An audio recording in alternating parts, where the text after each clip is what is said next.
বাংলাদেশি কর্মীদের জন্য ৩১ মে থেকে মালয়েশিয়ার দরজা বন্ধ হয়ে গেছে।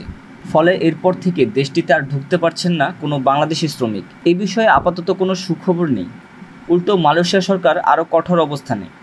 বুধবার প্রবাসী কল্যাণ ও বৈদেশিক কর্মসংস্থান প্রতিমন্ত্রী শফিকুর রহমান চৌধুরীর সঙ্গে বৈঠক শেষে সাংবাদিকদের একথা জানান হাই কমিশনার। তিনি বলেন, আমরা এরই মধ্যে ঘোষণা করেছি, একটি নির্দিষ্ট ডেডলাইনের মধ্য দিয়ে বিষয়টি বেঁধে দিয়েছিলাম, যা ৩১ মে ছিল।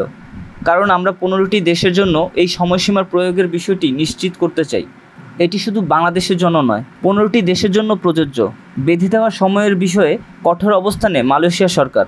হাসনা হাশিম বলেন, আমাদের যদি নতুন করে পুনর্বিবেচনা করতে হয় তাহলে ১৫টি দেশের জন্যই এটা করতে হবে।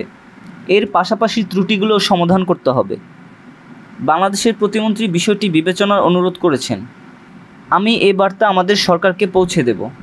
মালয়েশিয়া সরকারের বেঁধে দেওয়া সময়ের পরও গত ২ জুন কর্মীদের নামে ভিসা ইস্যু হয়েছে। এই বিষয়ে হাই কমিশনারের দৃষ্টি আকর্ষণ করা হলে তিনি বলেন, এ তথ্য সঠিক নয়। মালয়েশিয়া সরকার সময়সীমার ব্যাপারে কঠোর।